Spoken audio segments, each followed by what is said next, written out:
we have been very instrumental and intentional in helping businesses to recover and as well as to grow and scale their business.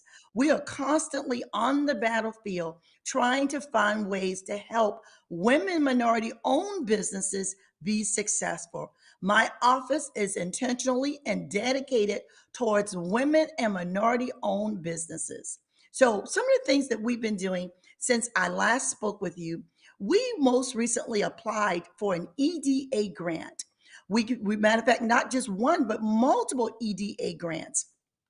We were blessed to be able to receive a $850,000 uh, grant, which was to be able to help women minority owned businesses get low interest loans out of that $850,000. We also got a $100,000 grant for business development, and I'm going to tell you about some of these business development and assistance programs that we've been doing. But one of the other things that was most important was that everyone knew that there were lots of stimulus dollars that was on the streets in this country. We had various rounds, billions of dollars were let by the federal government to assist women and minority businesses and businesses in general. And so our office was dedicated in helping those businesses access those opportunities to be able to receive funding from local, federal, and state government. And so those are some of the things that we've been doing. And I will share later on some of the things that we have, and more importantly, what's coming next. Okay. Now, I've seen you guys in action. In fact, on the renaming of from LDC to the Klein program, I saw yourself as well as the mayor. Now, what were you guys doing at the Klein program, and how does what you do help the Klein program to help small businesses? Kind of walk us through that. So I stated earlier that we received the $850,000, and we are not a lending institution. So we partnered with the Klein Fund to provide the distribution of those dollars. And so not only are we working with the Klein Fund and distributing that $850,000 on behalf of the city, but we're also working with the Klein Fund as they expand their footprint all over South Carolina and helping those businesses who are what generally hard to lend to. But more important, the Klein Fund has received millions of dollars from EDA and other agencies. So they are the lending arm and basically the conduit for the city and assisting and lending hard to. When I say hard businesses, it's this. If your business were not financially able to go to what we call our traditional lenders, it's our Fortune 500 banks, whether it was Wells Fargo, or Bank of America, or other loan companies, and you weren't able to get loans because one, maybe your credit score isn't perfect. One, your resource and assets weren't perfect. Wasn't in line to the traditional lenders. Well, the Klein Fund will help you. Now, that doesn't mean that they just give away this money, but they will look and give you that second look. And so one of it is that you had to have been turned down by a traditional lender. That's typically what the Klein Fund does. But this EDA money, you don't have to be turned down. However, they would prefer that you are basically a hard to lend to company. Now, the interest rates vary. And I will tell you, it's not predatory lending because we're not going to be any part of that. So interest rate could be as low as 3 to 4% Okay. on that money. And so that's what the Klein Fund does. They're the lending arm for the city. And so it could be loans as low as $10,000 or 50,000 or 100,000 or tens of thousands. Okay. Okay. So now, if how do you guys help the Klein Fund in other ways other than assisting them with funds?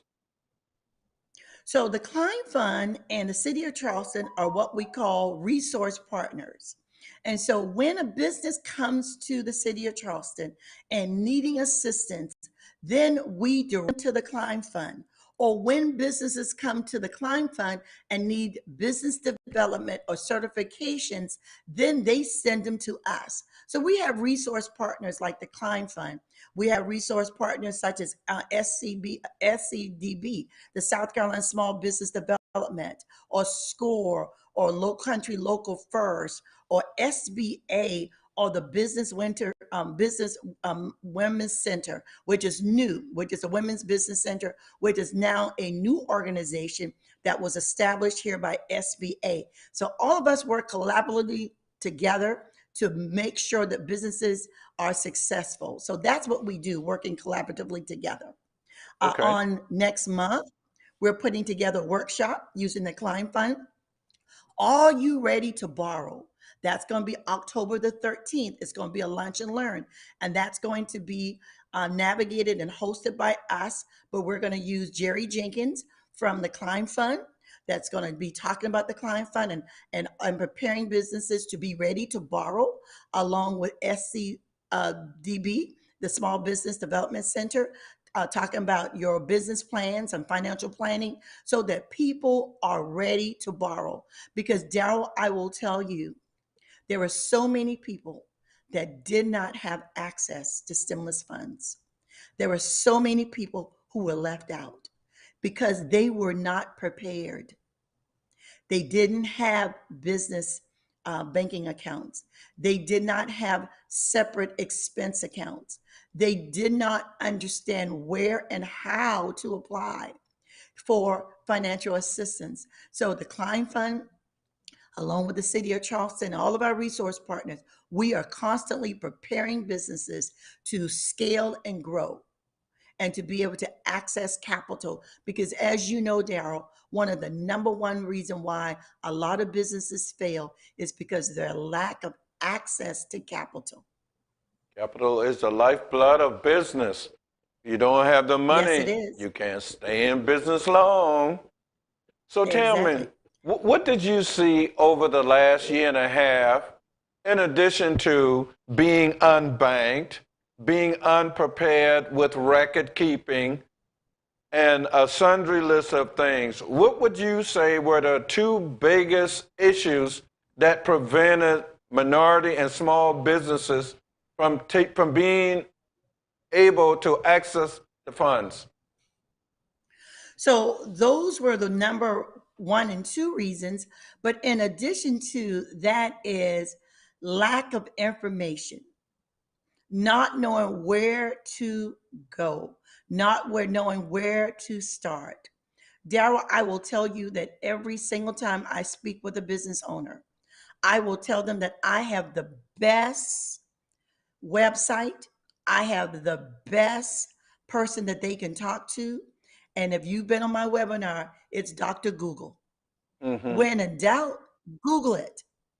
People just didn't know where to start. Sometimes power is in the information of what you receive. And so that was the second reason was because they did not know where and how to even get started. Sometimes businesses are overwhelmed and don't know where to start. So I oftentimes say start with Googling, start with reaching out to resource partners. People find me every single day on the internet. Our website exists with the City of Charleston, not just the City of Charleston, the City of North Charleston, the county, the state, the federal, all have agencies that are here dedicated to help small businesses along with women minority owned businesses. Wow. I guess probably in my guesstimation or summation of what you just said, because people probably aren't aware of where to look, where to go, and how to stay abreast with information. I mean, you start a business because you have an idea and you have a desire to provide a product or service. And your focus is so on growing the business that you forget from time to time you need to look outside of your business, or as we used to say, do environmental scanning to see what information is out there that you might be able to take advantage of. So you're right. I mean, the information is there, and the people have the desire to want to get the information, but they just don't know where to go. And people like you and the other organizations that you partner with gives them the opportunity to do that. We just need to be focused on getting them focused to know where to go to find information. That's right. And so one of the things that I have found also is that there's a lot of businesses that hire business consultants. Now, again, if you have enough money to hire a business consultant, go ahead and do it. But I oftentimes tell people, Google it. When in doubt, ask questions because sometimes we are so busy doing the business Right, that we don't have time to investigate, do our research, take advantage of free business development that's being offered every single week. This past year, I believe we've done at least 15 to 20 different workshops. right, yeah, One of the ones that was well attended was, do you have all your papers in legal order? right. Making sure that all your documentation was properly done. That was free information. We had the Charleston Law Center. They did this webinar talking about making sure that your paperwork is correct, whether you have business licenses in order, however your business is established as an LLC or incorporation, partnership agreements, understanding bylaws. You know, sometimes we enter into agreements with our best friends, but never sat down and had a written partnership agreement. Oftentimes tell people, you better be careful who you jumping in bed with because one day they may be a divorce. And so you need to make sure that whatever you're doing with a business partner, that is structured and it's put in writing. All of this information was free from any businesses who have ever thought about entering into a partnership agreement or enter into a joint venture agreement. And I allocate and push for joint venture agreements simply because that when the city is building a multi-million dollar project, maybe you can't get the contract as a prime, but you can be a sub where you're entering into basically a joint partnership agreement. So you need to understand if I'm a sub, how is that going to impact me and affect me? And so that's also leading into our next webinar series in the month of September called Winning the Contract.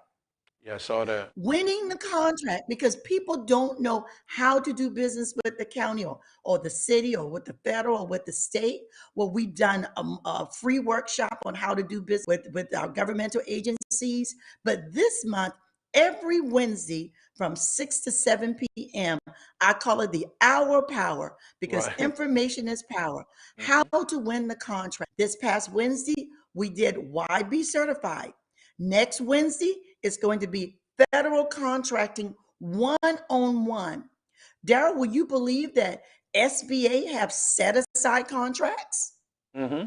Yeah, for businesses? right, People don't know that SBA on the federal side has set aside contracts. When we say set aside contracts, that simply means that this pool of contracts, this pool of money is going to go towards dedicated, qualified right. women minority owned firms. Hmm. So, federal contracting 101, part of our four-part series, How to Win the Contract, next Wednesday from 6 to 7, 1 hour. And then on the third Wednesday of September, we're going to have a piece called Understanding the Scope of Work, Real Talk. Because sometimes people look at these great pile of documents when submitting bids, but they don't understand what it is that the city is asking for, or the county is asking for, or that prime contractor is asking for. Understanding the scope of work and how to bid, making sure that you clearly understand. Because I will tell you, prime example. I had a gentleman, a company that bidded on a contract for the city. He bid it over $1.2 million above the next lowest bidder. So he Wow. called and said, well, why didn't I get the contract, Ruth? Well, it is due with bids and offers. And Right. so when I sat down, I said to him, you bid over $1 million of the next lowest bidder. Now, if I told you to sharpen your pencil, what does that mean, Daryl? Sharpen your pencil. That I can't means tell get you it what, right. Right. get it right. Get it right. So he didn't understand the scope.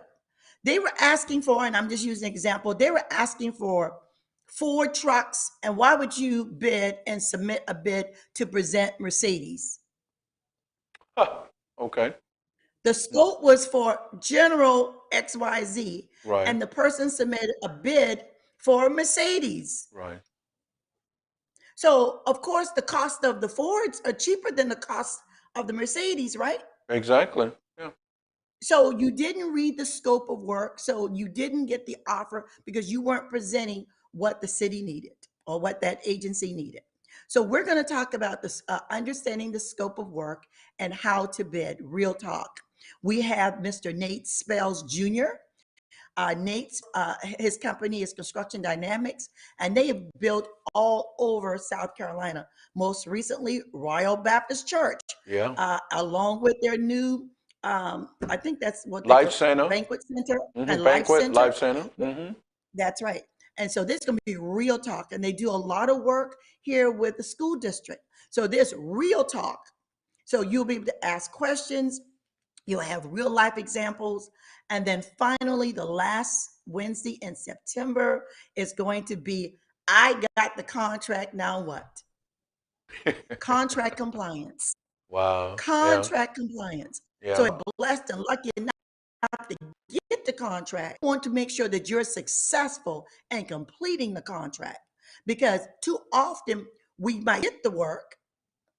We might have overextended ourselves, got the contract. Now what? How do we make sure that you are successful in completing that contract? And more importantly, that you're able to make a profit and get out and be able to get other businesses in the future. So it's about contract compliance. And in the event that you get a contract and you run in trouble, get into trouble, do I just bury my head in the sand? So we have Mr. Bobby Tichy, who is with Mhm. Brownstone Construction, and they most recently did the African American Museum. So we, no, not did, but they are currently involved in the African American Museum with Turner Brownstone. So they're going to, Mr. Bobby Tichy will be presenting that. We got the contract. Now what? What happens if all my workers walk off the job? What happens if my partner that I partnered with decides to not do his share of the work? What happens? So contract compliance. That's a So dying. do you think that might be That interesting, and you think that should be something that people might want to know? that's a dynamic set of classes. I think when someone walks away from that, if they are not prepared, it's not because the information wasn't available. It was because they just didn't know how to handle the information. So the old additive, I can take you to the water, but I Mhm. can't make you drink. You know, Miss Ruth, And it's your free, Daryl. and that's the It's biggest part. free. That's the biggest part. That's the biggest part. These classes are free. People, like you said, will pay a consultant when there's free classes available if only they would go to the encyclopedia of Google and find out who's offering for free. You know, the thing about it is that in business, as I said, we talk about something called environmental scanning, where you're constantly looking out into the environment and seeing what's available, what's new, how it's going to affect you, or even how it's going to help you. So, but you know, Miss Ruth, it's a funny thing, and I hate to put it in this sense, but a lot of times we are in business but we are not about our business. And that is where we fall into problems because we think we know everything. We think we are doing it the way it should be done. And then a year or two, we are out of business and don't realize exactly why.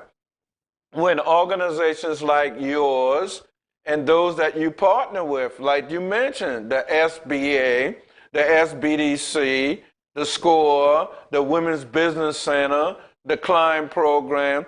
I mean, and the list goes on and on with what you and the city try to make available. I mean, we give you the money, then we offer you the training to prepare you to utilize the money, and then we also offer you the ability to bid on contracts using the city of Charleston taxpayers' money.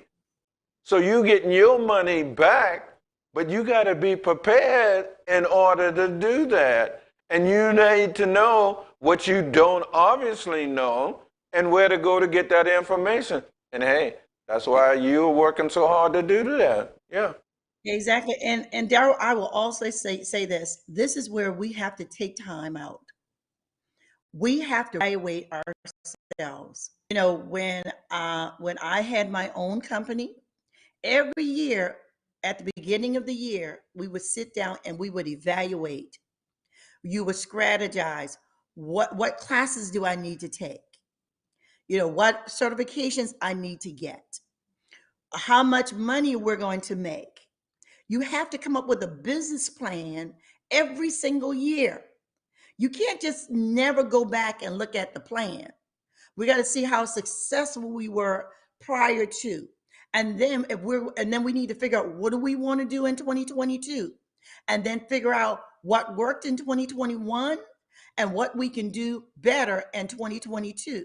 And so what resources are out there? How do we need to sharpen our skill sets? And so one of the things that I've told businesses that we have to learn how to pivot.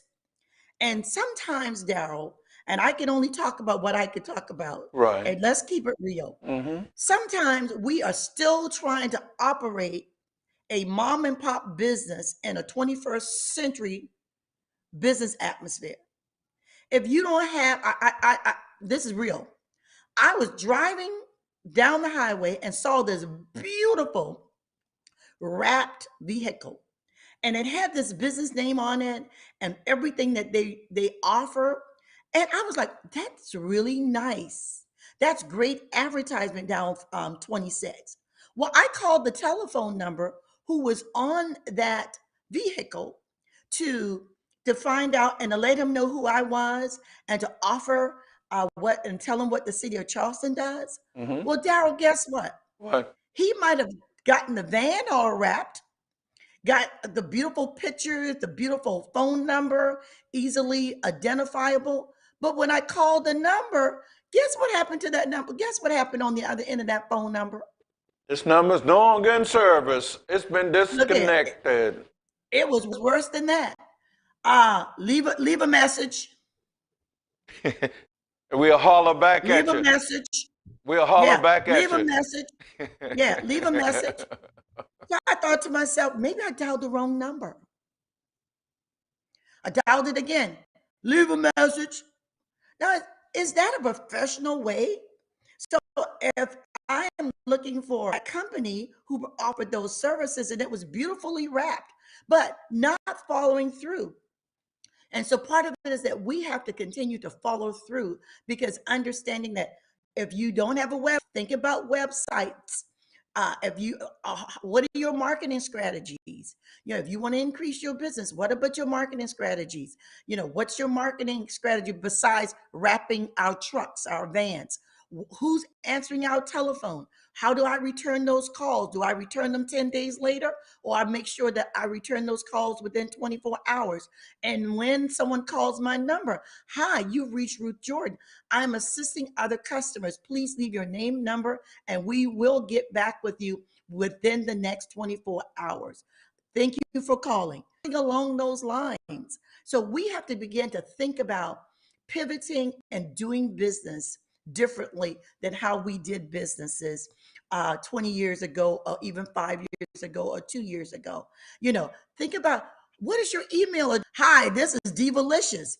Well, if you're not selling baked goods, if you're not selling baked goods, please don't tell nobody your website is, hi, you've reached Divalicious. Are So you an all of these X-rated kinds of site, things. right? You got a Exactly. peep show I, on I, your I thought website. I thought I was trying to reach a trucking company. Mm, I thought I was reaching a masonry company. Hi, this is Divalicious. What? So all of these are kinds of things that we teach all free about marketing strategies, thinking about how we do business, but more importantly, how we move forward. Because Daryl, more people made money during the pandemic than prior to the pandemic.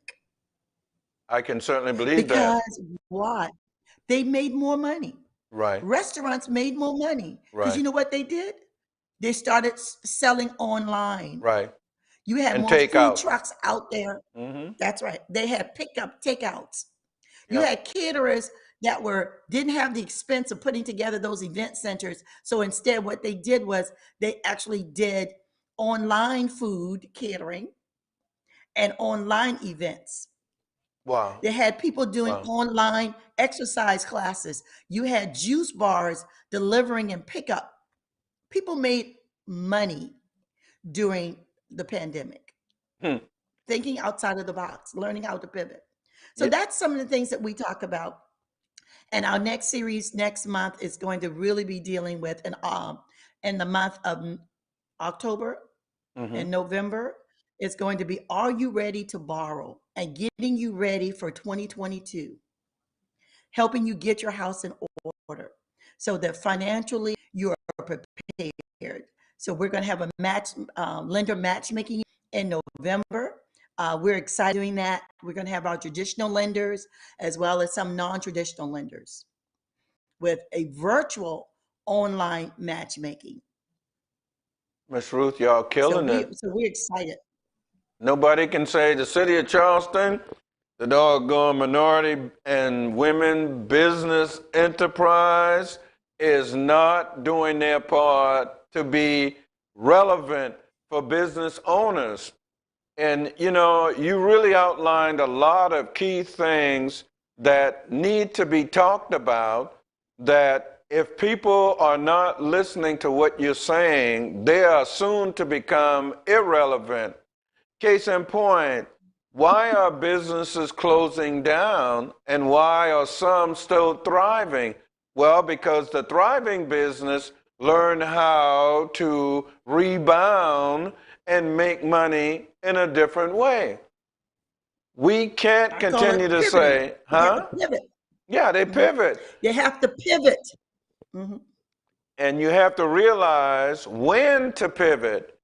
Sometimes people say, well, we've been doing this for 150 years, and if it ain't broke, don't fix it. Well, for 150 years, we didn't have the internet, so certainly it did work. But now that we Mhm. do have this thing called the internet and this thing called e-commerce, then you best understand how you need to utilize that and begin, as you said, to pivot. So, it's really strange, Miss Ruth, how people don't realize from time to time something's wrong.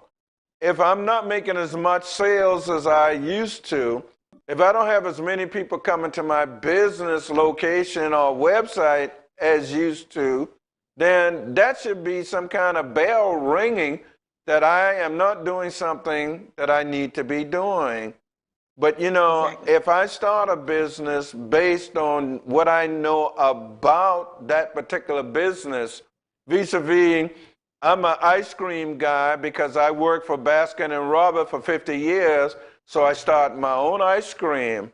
But what I don't realize is that what are the people who working in the office doing? The accounting people, the marketing people, the finance people, the management people, the human resources people, all of the other entities that help to make the the ice cream business profitable. And in our case, as I said, and as I think in most cases, a lot of us start business on a one wheel, whereas most people start at least on a two wheel. We have some Mhm. business knowledge, or if we don't, we find somebody like, the city of Charleston, like the SBDC or SCORE or SBA, to help us with that second wheel, which is how does a business, any business operate? And because you guys are putting it out there, they need to go get it so they can have a balanced operation and literally stay in business. And so, Daryl, from that point, I want to let you know and announce that the city of Charleston is even going a little bit further. That hopefully in the next 18 months, the city will have its first built from scratch, brand new business incubator. Oh no, no, don't say that now, because I'm really excited about something like that. I mean, that is, as Business they say, incubator. a game changer. And you and I are It's old going to be enough to know that there was one in Charleston, and there's long been a need for another one, but it seems as though no one has taken up that mantle. So now you're telling me well, that the big bad city of Charleston, in conjunction with Minority and Women Business Enterprise, is about to spearhead that? No, don't tell me that now. Is it true? yes, look for it. Look for it. We are excited about it. And I will Wow. tell you, we are in the planning stages. It's going to be beautiful. I like to call it Midtown Charleston. Midtown. So Uh-oh. Midtown Charleston. It's going to be Uh-oh. right off of It's going to be right off of Meeting Street. We are currently building a 64 64 apartment housing complex. It's four stories high, and on the first floor is going to be 8,000 square feet of retail and commercial space set aside for women minority owned businesses Wow. incubator. And so Wow. we're excited about it, Daryl. That's We awesome. are we This thing is they just broke ground uh, on the location. If anybody know where the South Carolina State Alumni Center is, Mm-hmm. do you know Yeah. where that is? Yeah, across from the They swimming pool. You know, just you know built the that. pool that used to Exactly. be for the people that's now for the people of the College of Charleston. But we ain't here to throw There you go. shade on nobody. In fact, I just Well, we came ain't gonna through throw that shade on you. area. Yeah, I just came through that area a few minutes ago. So did you see those vacant lots there Yeah. Oh that yeah. you could see from Meeting Street? Right. From Yeah. Meeting? Yeah. That's where Yeah. the business incubator is going to be. Yeah, because I came past Trident Tech downtown campus, cruised through the South Carolina State University alumni place, and looked over there and saw the lots you're talking about, and also that swimming pool that's now covered. And for years when we played over there on the east side, that pool was uncovered. You know. Well, look at let me go further even back from that. I remember when it was a park there, the Oh yeah, American yeah, Street Park, yeah, with yeah, the merry-go-rounds yeah. and the sliding boards. Oh my So goodness. I slid on Oh, those sliding boards and played what? on the Wait a merry-go-rounds minute now. You right gonna there at make me where that same spot is. you gonna make me think you a downtown girl and you know about the hood on the east side of On the Charleston. east side. Oh I went to my Santa Side God. Elementary, Right around the corner from where this thing right is. around the corner. Man, where So the child? right where the bridge, Yeah, the Cooper River Bridge divided our community exactly. way back when. Yeah. And Lee then Street Bridge. that's right. So Yeah. when they decided to do the new Arthur Ravenel Bridge, Right. there was a whole lot of displacement of Exactly. housing Right. as well as businesses in that Right. particular area. Right. And so as a way of knitting back the community, we put in these affordable housing units. We have the South Carolina State Alumni Center there. Then it's but to put in a business incubator dedicated for women minority owned businesses. And Man. not only are we putting in an incubator, but we're going to have several retail spots where people who may say, "Hey, I'm a dressmaker, I'm a shoemaker, I sell perfume, whatever it might be, but I can't afford to rent a retail spot peninsula." Well, we're going to have in the incubator some retail spots where people can open their businesses. Wow. That's awesome, And Miss so Ruth. so Yeah. we're going to have the incubator spot for that. And then finally, we're going to have a corner store, a Uh-oh. real corner store Uh-oh. Not like within that used to be eight. in the hood, in the neighborhood. That's right. Wow.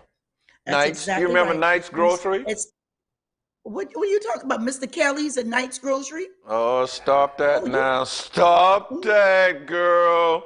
You know, And so now we're you going. bringing So some memory back to those who know a little something about the East oh, Side. and you used to go buy 5 cents worth of butter cookies. I'm You telling could you now, get ten you cents need to worth of butter stop cookies. talking. You need to stop talking. Or, Yeah. or your mama would send you down there and tell Mr. Knights at Knight's Grocery, Mama say $3 and a loaf of bread. See? Now, you know, we taking people back to like the 60s and the 70s. And some of these people weren't even born then. So, you know, they won't understand, you know, we want some Lucy's, you know, like 2 or 3 cigarettes. My So goodness. so the corner store. So up north, if you if anybody lived there, in a decent corner store where you could go in, you can get fresh vegetables. Um, and because we do have a food desert there on the east side, people now have to go way Upper King because we've lost the Piggly Wiggly, not throwing shade. We've lost the Piggly Wiggly, where people have to go all the way down to, what's that? What's King's the other store? Plazas. Harris Teeter's. Yeah, Yeah, to the King Harris Plaza. Teeter's Yeah, or the food line further up. Well, you know what? I should be able to come out of my apartment and go and find me a nice corner store that has fresh milk, fresh cheese, fresh fruits and vegetables at a reasonable price. And so we're gonna put a corner store there, great. The and that community maybe needs it. Yeah. maybe Darren might want to be a up and coming grocer. And so we're gonna do all the setup. We're gonna put in all the equipment. It's gonna be first class.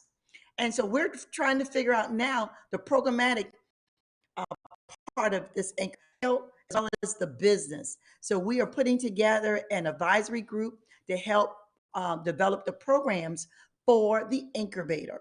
So we're going to have businesses with startups who may be thinking about starting a business, those who are already in businesses, and then maybe some who's looking to transition out of businesses that could be in this incubator, because legacy businesses are important businesses and they have to have a transitional strategy of, we don't want businesses to die because Right. there are so many businesses that have died. So we are also looking for transitional and legacy businesses as well. And this incubator will provide access and opportunities for those legacy businesses as well as they transition to the next level. Okay.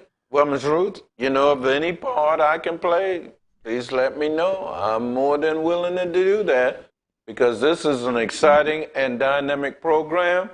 And I think it's going to be very, very well received in the community. So Well, definitely. I'm hopeful that it will be, and we're excited about this initiative. And it's been a long time coming, and I'm hoping that at the end of the day, it will be successful. And I'm going to name it.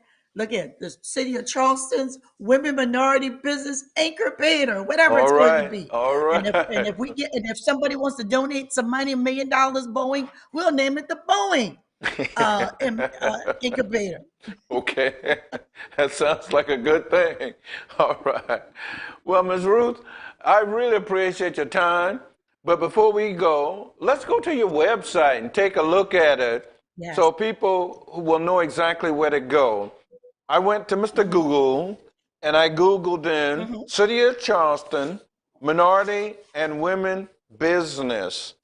and it gave me Yes. this as the site. Is this the site where we start looking, Ms. Ruth? Yes, definitely. You can go to businesses, and Okay, then also when you get to my site, we have all of our resources, right. partners there, information there, upcoming. Keep going down, go down, go down, go down, go down, go down. Okay, stop right there. Go up a little bit. Yeah, MBE certification. Now, when you are registered with the City of Charleston's Office of Women Minority as a certified business, we have a database there with all of our businesses where people are looking for how to do business and who to do business with, minority and women-owned firms. They're listed on that database. People says, "Well, I don't know any black bricklayers. I don't know any women engineers. I don't know any Hispanic realtors, whatever." All that's listed on that certified MBE database. Then we also have the MBE certification. Our core office responsibility certifying women minority owned businesses. And you will see the certification application there. You'll also see a tab. If you go down, you see that tab. And then the next tab there is going to be about workshops. And then we also have um, small business workshops. Then each month we do so all of our workshops that you see here, those are our workshops and past workshops. And then the last one will be our business spotlight. Each month we spotlight businesses um, of like this past one was Lee Moultrie and Associates. You Mr. know Lee Lee Moultrie. Moultrie himself, That's right. And Mr. he was Air at Force. September of that. Yes, right. He was with the Air Force. He is a registered consultant. His company is consultants, and he's with the City of Charleston. We also have all of our our partners there, SBA, SCORE. All of these are our resource partners, as well as how to contact them there. Wow. Everything you So need, no everything you reason need. to say, I can't find it, I don't see it, I don't know where to go. Contact Miss Ruth Jordan on the site, the manager. You can email her or call her. And ladies and gentlemen, let me tell you. Now, sometimes people have these numbers, right? And like Ms. Ruth said, you pick up the phone and you get this recorded message. But I am here to tell you, when you call the City of Charleston minority, either Ms. Ruth answers or one of her assistants. They don't mess around. They take their business very serious, and they take your time very serious. So when you call them for information, you don't have to worry. They are going to answer the phone and assist you in whatever way they can. So now, Ms. Ruth, before we leave, I'm certified. What kinds of contracts could I possibly be looking at? What does the city put out for bids from time to time? Give us an idea. Okay, so Daryl, that's a great question, and thank you for asking. So here at the city of Austin, we offer multiple streams of procurement operations. Like, take for instance, Stonewater has their own procurement office and how they do things. We also have capital projects. Then we have our general procurement office. So if you are a consultant or a business person who may be looking to do work in and around some areas. So, like, take for instance, your core business is Daryl. Photography What and is your core business? videography. Yeah. So, photography and videography. So, from time to time, our rec department actually puts out a contract several times a year when they want to do pictures for the rec. You know, everybody got those sports pictures Right. for our rec department. That's a contract that they use. Then we also have maybe with the city of Charleston's PIO, public information officers. Those are some offices that may want to use your particular business. So when they are in need, they will put out what we call a bid. And so on our website, there's bid line. A certification is a license to hunt for business. It doesn't guarantee you business.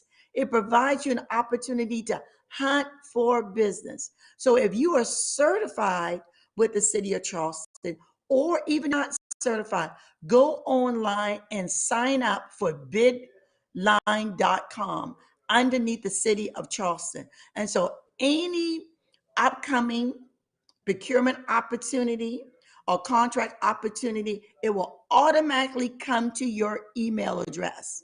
You might get a lot of stuff that you don't need, but it will immediately ping you for every procurement opportunity that the city may be looking for. It's under Bidline. Now, Ms. Ruth, I'm on the City of Charleston website.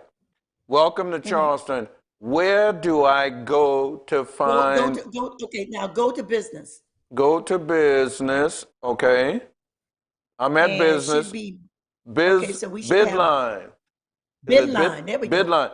Okay. Bidline. So I'm clicking Click on on Bidline. Bidline, and it gives me everything that I need to know about Right. And then there bidding, should be something else. Yes, procurement. everything. And those are all the, remember I told you capital project, Right. stormwater, and then Right. it'll ask you if you want to sign up to receive bids. And so you can sign up uh, somewhere on there, go back up, go all the way up, go all the way up. Should be up here somewhere about, let me see, contact us. There should be something up here about to sign up for Bidline. Okay. Bid request, procurement, capital, Okay. minority, Mhm. American solicitation, stormwater current solicitations. Okay. You should be, For there should be a link, there should be a link there for you to sign up to be a member of Bidline. okay. Well, if So it says not, contact us. Is that yeah, contact us? yeah, right Click on here. contact us. We've got Yeah, click Robbins, on contact us. And when Barrett you Robinson, contact, yes, so and it's send opening them up. something and she will go ahead and I'm sorry. So she should send you the link. Right. Okay. Well, that sounds reasonable. That sounds durable. That sounds great. Well, Ms. Ruth, before we let you go, is there anything else that you'd like to say before we let you go? So again, thank you, Darrell, for the great work that you're doing. We are all here working with this together. And again, it's just not the city of Charleston that are looking for women minority-owned businesses to do business with, but the county is looking for you. The city is looking for you. The state's looking for you. Santee Cooper is looking for you. The State Ports Authority is looking for you. Boeing and our Fortune 500 companies are looking for you. They all have a diversity supply goal that they're trying to reach, and we're working collaboratively with all those agencies. I said earlier in, I believe, November 4th, the Santee Cooper is doing a big outreach, and we'll be participating with them and to help them increase their supply diversity chain and how to do business with Santee Cooper. And so it's all about information. And so I will say to you that we can't all do it by ourselves, but we're Right. working collaboratively together, just with your organization. You're putting this information out there. And so when we all work together, I believe our community, our entrepreneurials will be successful because it is through small businesses that our community grow. It is through small businesses that our educational system grow. We are a much healthier community when we invest. Someone said that for every dollar that's invested with a minority owned business, there's a return of $1.7 back to the community.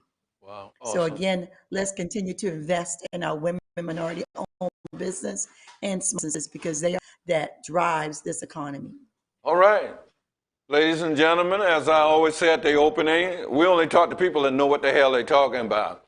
And if you are convinced at this point that Ms. Ruth Jordan, who is